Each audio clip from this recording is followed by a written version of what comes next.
किसी भी घर में यदि कन्या की शादी है तो याद रखना, आप निश्चित रूप से 10 दिन पहले उसके घर में जाइए और कहिए कि भैया बेटी की शादी है, आपकी बेटी नहीं पूरे गांव की बेटी है, मेरे लायक कोई सेवा हो तो बता।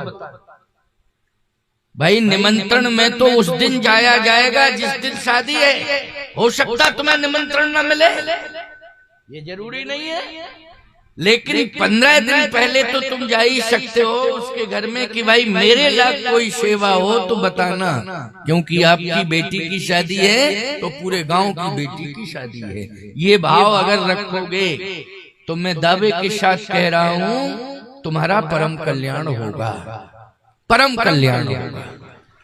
ये भाव सेवा का भाव रखना है, तो हनुमान जी ने सेवा का भाव ही स्वीकार किया है और सेवा के कारण ही हनुमान जी आए हैं और कोई कारण नहीं। भजन तो जब शंकर जी थे तभी भजन कर रहे थे, क्यों भाई, जब शिव जी हैं तभी भजन कर रहे हैं, क्या जरूरत पड़ गई उनको हनुमान बनने की। हाँ, शंकर जी हनुमान बने लेकिन भजन तो वो करते थे, सबसे ज्यादा भजन करने वाले शिव जी, उनसे ज्यादा भजन किसी ने नहीं किया। लेकिन फिर क्यों बानर बने? क्योंकि शिव जी की सेवा को राम जी स्वीकार नहीं कर रहे थे।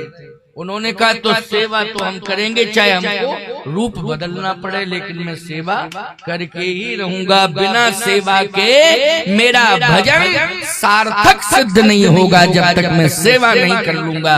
भजन की कोई महिमा नहीं है। ये है भगवान शिव का संकल्प। समझ रहे हो कि नहीं समझ रहे हो ठीक से? तो शिव जी सेवा करने के लिए ही हनुमान बने हैं, बानर बने। जय शरीर रति राम सो, सोई याद रही सुजान, रुद्र देह तजने बस बानर भय हनुमान। लेकिन ये बानर कौन है? बानर है कौन? ज्ञान राम सेवा सरस समुझ कीन अनुमान, पुरखाते लड़का भय हरते भय हनुमान।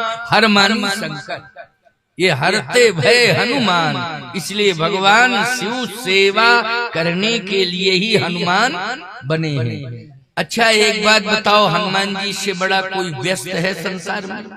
मुझे तो नहीं लगता कोई उनसे ज्यादा। क्यों? क्योंकि जितने देवी देवता हैं सबने अपना भार हनुमान जी को दे दिया, इसलिए हनुमान जी से बड़ा ताकतवर कोई नहीं है। क्योंकि सभी देवताओं ने अपनी अपनी ताकत जब भार दे रहे थे देवी देवता, तो हनुमान जी ने कहा भार उठाने की क्षमता कैसे आई, ताकत भी दो, बिना ताकत के थोड़ी काम चलेगा। तो जितने देवी देवता थे सब ने अपनी अपनी शक्तियां हनुमान जी को दे दी। अच्छा बोलो, सेवा करने से फल क्या मिला? बोले सभी देवी देवताओं ने अपनी अपनी शक्ति हनुमान जी को दे दी। इसलिए और सब देवता वीर हैं लेकिन हनुमान जी महावीर हैं, क्योंकि सबकी ताकत हनुमान जी को, सबने सेवा के बल पर। और हनुमान जी महाराज के कारण जितने भी देवी देवता हैं सभी निश्चिंत हैं, किसी को चिंता नहीं है। देवियों को जितने प्रकार की देवियां हैं उन्हें भी चिंता नहीं है, जितने प्रकार के देवता हैं उन्हें भी चिंता नहीं है। सारी चिंता हनुमान जी करते हैं और समग्र देवी देवताओं का कार्य भी हनुमान जी करते हैं। इसलिए और देवता चित्त न धरई, और देवता चित्त न धरई, हनुमत से सर्व सुख करई। हनुमान जी महाराज सर्वश्रेष्ठ हैं, समग्र कार्यों को संपन्न करने की क्षमता रखने वाला यदि कोई देव है, कोई देवता है, तो वो हनुमान है। इसलिए हनुमान जी महाराज के चरणों में हम सबका समर्पण होना चाहिए। हनुमान जी की कथा सुन ही रहे थे आप, एक बढ़िया बात स्मरण हो आई। क्या कि हनुमान जी सबसे पीछे रहते हैं। क्यों? हमें कोई देखना नहीं। अगर कोई देखेगा तो निश्चित रूप से बातचीत करेगा, और बातचीत करेगा तो पूरा समय बातचीत में नष्ट हो जाएगा। काम धाम क्या करेगा? ये जिम्मेदार लोग होते हैं, याद रखना, वो ज्यादा बातचीत नहीं करते क्योंकि काम करना होता है ना उनको, और लोग बातचीत में उलझा लेते हैं तो वो समय नष्ट हो जाता है और समय से कार्य हो नहीं पाता। तो हनुमान जी सबसे पीछे रहते हैं, लेकिन भगवान निगाह हनुमान जी पर डालते हैं। रामायण का प्रसंग है ये, वैसे मैं अपनी तरफ से नहीं कह रहा हूं। पूरी भीड़ में हनुमान जी महाराज को देखने की कोशिश राम जी करते हैं कि सब दिखाई दे रहे हैं, लेकिन हनुमान जी क्यों नहीं दे रहे हैं दिखाई? इसका मतलब क्या है पीछे, लेकिन राम जी देख किसको रहे हैं? हनुमान नहीं दिखाई दे रहे हैं। कहां? तो पीछे हनुमान जी। लेकिन इतने बड़े आज्ञाकारी हैं कि भगवान अगर आदेश देंगे कि मेरे पास आ जाओ, तो हनुमान जी आ जाते हैं, क्योंकि आज्ञा मिली है, उल्लंघन नहीं करेंगे। तो गोस्वामी जी कहते हैं जितने भी प्रमाण हनुमान जी के मिलते हैं, जहां भीड़ भाड़ ज्यादा है उसमें पीछे रहने वाला प्रमाण मिलता है, पीछे रहने वाला प्रमाण मिलता है। आपको एक बात बताऊं, कथा में हनुमान जी सबसे आगे, सबसे पहले आते हैं और सबसे बाद में जाते हैं। पहले आ जाते हैं, तुम्हें दिखाई नहीं देते किसी को, लेकिन जो भी मंच की प्रक्रिया है, उसकी मर्यादा है, उसकी क्षमता है, मंच की उसकी गरिमा है। उस गरिमा को कोई भी वक्ता अगर रख रहा है तो ये ना माने कि ये वक्ता की महिमा है, ये तो हनुमान जी की महिमा है कि वो मर्यादा बनाए हुए हैं और क्षमता दिए हुए। ये किसकी महिमा है? हनुमान जी की महिमा है। इसलिए वक्ता को भगवान का स्वरूप माना जाता है। व्यास को किसका? भगवान का स्वरूप माना जाता है। इसलिए हनुमान जी महाराज नीचे ही रहते हैं, ऊपर नहीं रहते। कहाँ रहते हैं? नीचे रहते हैं, और पूरी व्यवस्था देखते हैं। प्रकृति पर नियंत्रण भी करते हैं, नहीं तो प्रकृति चाहे रूठ जाए तो एक दिन भी कथा नहीं सुन पाओगे। दिन की बात छोड़ो, एक मिनट नहीं रह पाओगे। अभी आंधी तूफान चलने लगे तो रहोगे तुम? बैठोगे ना? हम बैठेंगे ना तुम बैठोगे। लेकिन ये नियंत्रण किसके द्वारा बना हुआ है? हनुमान जी के द्वारा बना हुआ है। याद रखना, नियंत्रण हनुमान जी के द्वारा बना हुआ है। दूसरी बात, हम लोग बोल रहे हैं, लोगों को बैठे बैठे, लोगों का बैठे बैठे हार्ट फेल हो गया। बैठे ही रहे, बोले हार्ट फेल हो गया। हम लोग घंटों बोलते हैं, वो हार्ट खूब चलता है। बोलो कौन चला रहा है मेरे हार्ट को? भक्तों के हार्ट को हनुमान जी चला रहे हैं। वो ताकत कौन दे रहे हैं? हनुमान जी दे रहे हैं। नहीं तुम इतनी जोर जोर से जरा आधा घंटा बोल के बताओ, बता दो। गालियां तो बक दोगे, कथा नहीं कह पाओगे। बोलो भाई, गालियां तो और हमसे ज्यादा जोर जोर से बकोगे। बोलो भाई, और पता नहीं क्या क्या उछल उछल करके, लेकिन वक्तव्य नहीं दे पाओगे।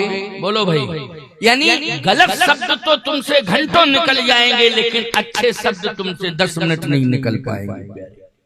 बात ये अंतर ये है, अच्छे शब्द निकलने के लिए हमें पुरुषार्थ की आवश्यकता नहीं है, हमें हनुमान जी की कृपा की आवश्यकता है। हनुमान जी की कृपा, इसलिए बल बुद्धि विद्या देह मोहे हरहु कलेश विकार। बल बुद्धि विद्या देह मोहे हरहु कलेश विकार। ये विकार ही है जो गलत शब्द बोल रहे हैं, अनर्गल प्रलाप कर रहे हैं, गंदी संदी वाणी भाषा बोल रहे हैं, ये विकार है। बोलो, ये हृदय के अंदर जो विकार है वो वाणी के द्वारा निकल रहा है। इसलिए विकार अनर्गल प्रलाप के लिए है, अनर्गल प्रलाप होता है विकार से। लेकिन इन विकारों को समाप्त करने के लिए, सुंदर विचारों को प्राप्त करने के लिए हमें हनुमान जी जैसे देवता की जरूरत है। बिना उसकी कृपा के बुद्धि निर्मल हो नहीं सकती है, बुद्धि हमारी पवित्र नहीं हो सकती है, वाणी हमारी पवित्र नहीं हो सकती है। इसलिए सरस्वती जी ने भी, जो बुद्धि की अधिष्ठात्री देवी हैं सरस्वती, उन्होंने भी अपनी शक्ति हनुमान जी को दे दी। समझ रहे हो ना, हनुमान जी को दे दी।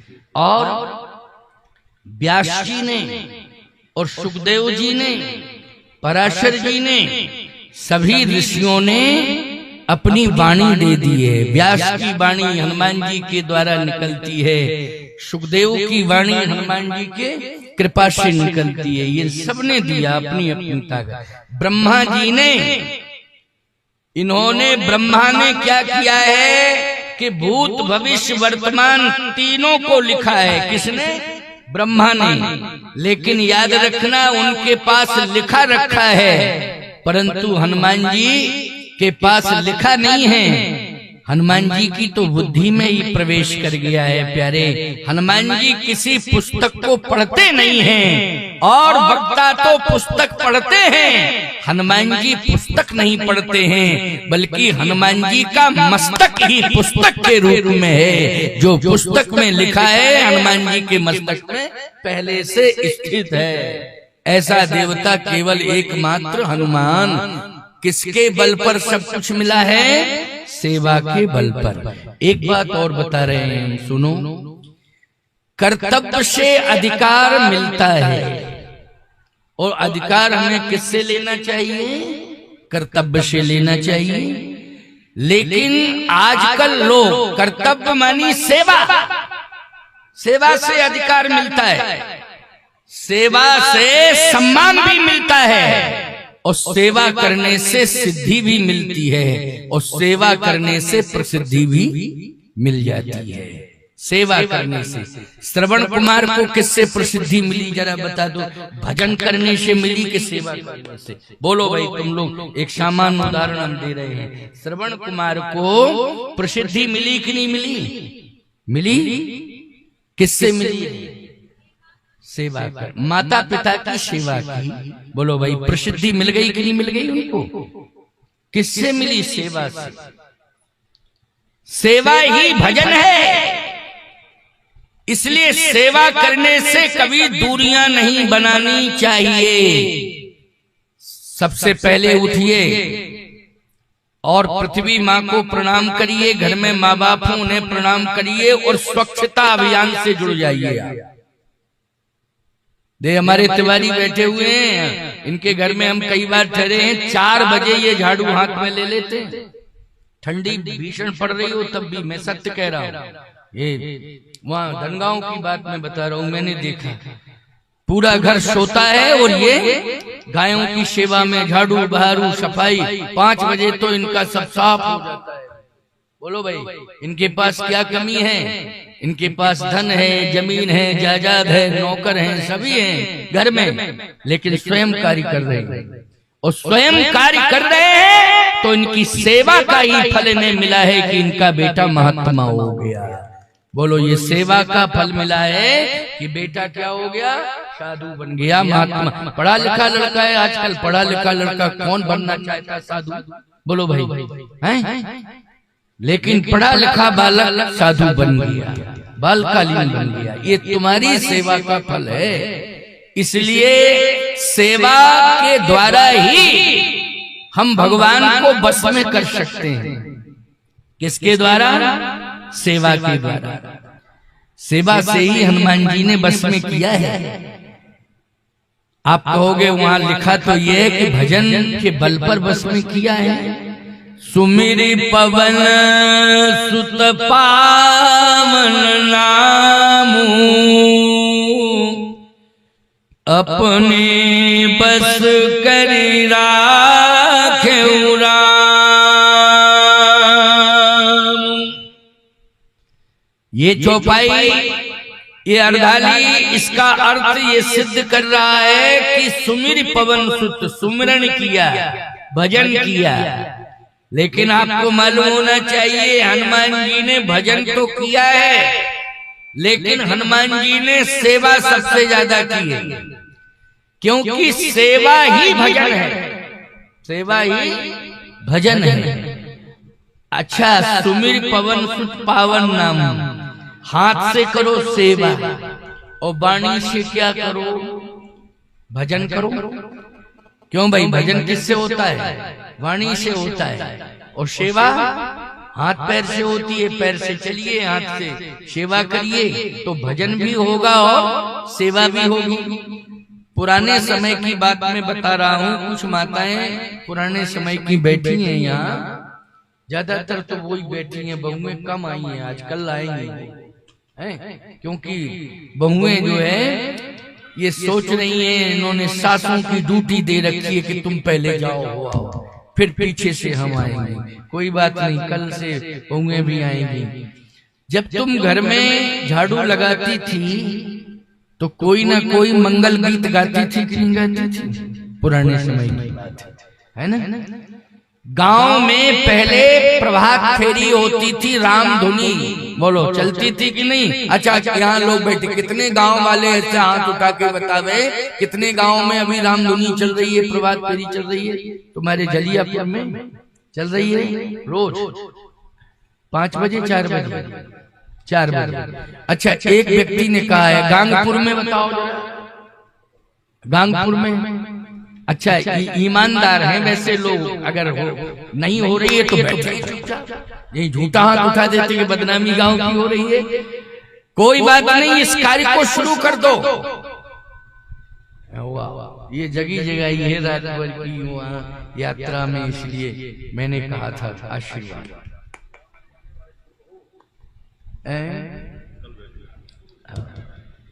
तो गांगपुर में शुरू करो, जितने भी लोग बैठे हैं प्रयास करो।